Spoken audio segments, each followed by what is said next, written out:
We have some news right now. The entire world is laughing at the United States government after a cabinet meeting that Donald Trump held today devolved into a complete SNL skit. I mean, it was a complete mess from the jumpstart. Donald Trump was trying to stay awake, couldn't stay awake after a late night Truth Social rant, was falling asleep. They misspelled Pete Hegseth's name from one S to two S's on secretary on his placard. Kristi Noem said that Donald Trump is the reason we had no hurricanes. He kept all the hurricanes away, and Donald Trump declared affordability a Democratic con job. I really can't make all this up, even if I tried. Make sure to like, comment, share, and subscribe to spread the word because people need to know what's happening right now in the United States government. So Donald Trump first fell asleep or tried to stay awake, couldn't stay awake through most of the U.S. capital expenditures up 15% in history. When CapEx is up, jobs will follow. The one big beautiful bill is an incredible, as you said, thanks to your leadership, along with Speaker Johnson, Senator Leader Thune. That is literally him dozing off, trying to stay awake. People online are now calling him Commander in Sleep. Now, let's take a look at this. Look at Secretary Pete Hegseth's placard. It has two S's, SS Secretary of War, instead of just one. So that happened. In addition, Donald Trump said that he thinks affordability is now a Democratic con job.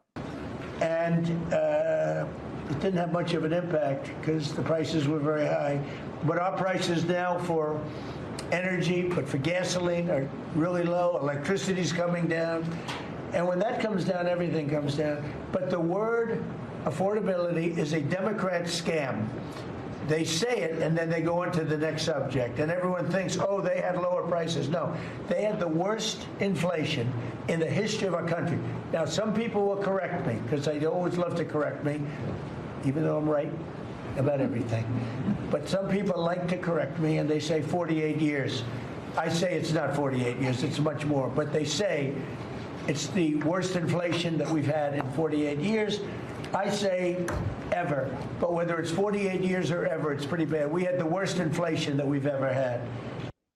So he's saying affordability is a con job. This is him just, what was it, less than a month ago. Affordability is our goal. So is it a con job or is it our goal? And well, at the same time, Kristi Noem is praising Donald Trump because she thinks he's the reason we didn't have any hurricanes this hurricane season.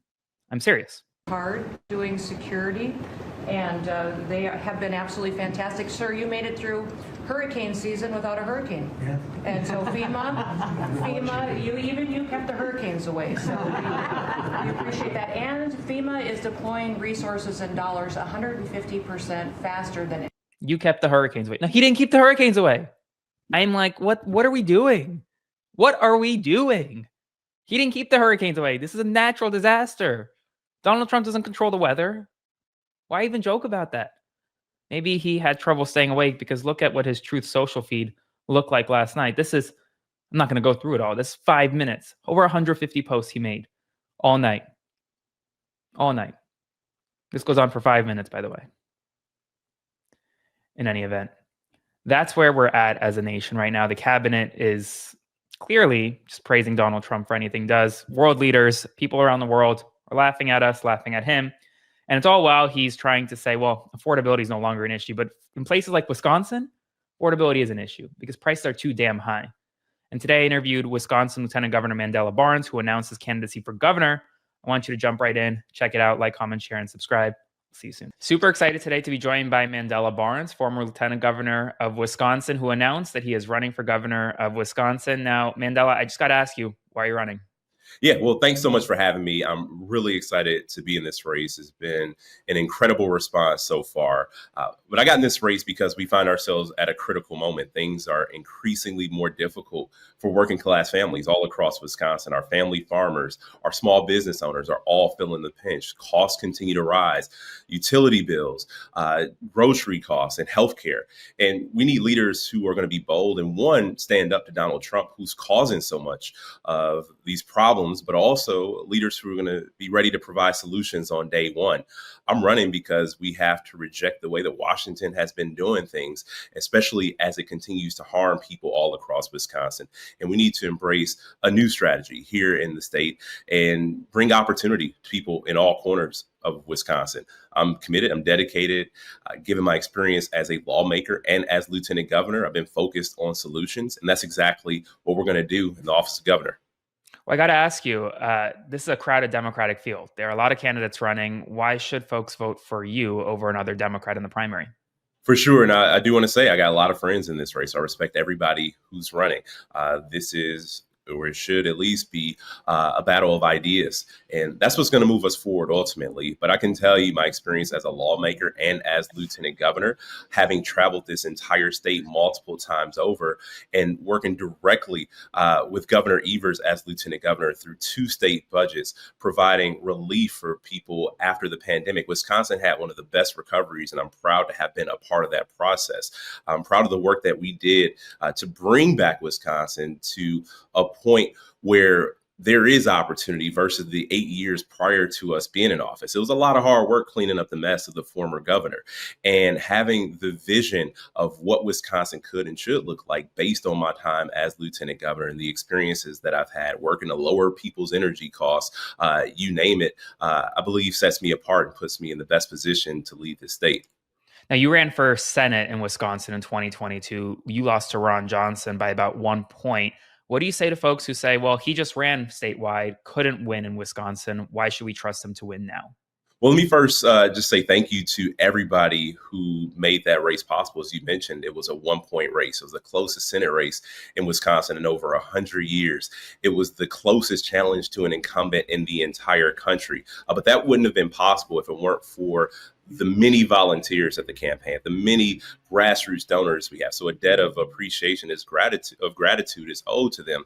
And I'm reminded, constantly of a phone call I had the day after that race. It was with Barack Obama, and he talked about his loss for Congress and what was important in the interim, in the time after that race, what he did, getting back to organizing. And that's exactly what I've been doing. I've had the wonderful fortune, a great opportunity to lead an organization called Power to the Polls. Now, Milwaukee, like so many other cities across the country, have seen a steady decline in voter participation since 2012. And what we did was targeted those voters. We showed up specifically in the wards that were the most challenged, and we organized year round. And since I've taken over Power to the Polls, we have seen a steady increase in voter participation in the city of Milwaukee. Milwaukee had the highest voter turnout of the 50 largest cities in the entire country. I've also been a part of an organization called Forward Together Wisconsin that I started that has been focused on lowering people's energy costs all across the state of Wisconsin by providing more energy independence for individual households. Now, I'm ready to get in this race. I have done the organizing work, and I can tell you there's not a single person who's going to run harder than me. There's not a single person who's going to be as dedicated to ensuring that we keep the governor's mansion here in Wisconsin. Now, I watched your launch video, and you also said earlier in this interview that you're running to partially take on Donald Trump. But this is a state that Donald Trump won just 1 year ago. How are you going to win over Trump voters? Well, I can tell you this is a state that Wisconsin or that Donald Trump won, in 2024. The reality is Donald Trump sold the people of the state of Wisconsin a bill of goods. He's left them out to dry. People are tired. People are frustrated. They've had it with the way things have been going in Washington. They're tired of the chaos and the division. They want leadership. People want solutions. People want some relief as these costs continue to rise and people see their businesses being impacted by tariffs. Our family farmers are feeling it.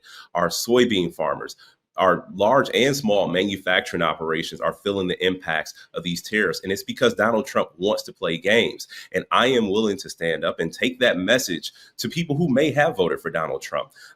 For people who voted for Donald Trump in the past, or people who did or did not vote for me in the past, I want them to know that I am going to show up and be a champion for you, regardless of who you vote for. And most importantly, going to show up with solutions to improve your quality of life, regardless of where you live, regardless of your politics, regardless of who you may have voted for before. Now, looking ahead to January 2027, say you win, you're being inaugurated, you get a call from the White House, from the president. Do you answer that call? Do you work with Donald Trump? Oh, I will for sure answer the call, and I'll tell you why. It's the same exact reason that I'm running. It's because of the challenges that people face in Wisconsin. If elected governor, there is a responsibility that you have to take those grievances that people have, to take those frustrations that people have. If the president calls, if Donald Trump calls me, I am going to answer that call. And I'm going to tell him exactly how his policies have harmed, how his policies have negatively impacted people's lives in Wisconsin. And we're going to work and we're going to figure out those solutions. But he has to know, and that should come from a governor. And before I let you go, if you're elected on day one, what is the number one issue, at least right now, that's facing Wisconsinites that you're gonna work on fixing? I can tell you it's overall cost of living. And one of the biggest problems we're having right now is the loopholes that allow the wealthy, the most wealthy in our society, to get away without paying their fair share. And that burden falls right on middle income, working class households. And we have to solve that problem. We have to shift that dynamic so that working class families and middle income families and households and individuals can get some tax relief. Mandela Barnes, thanks so much and good luck in your race. Thank you so much.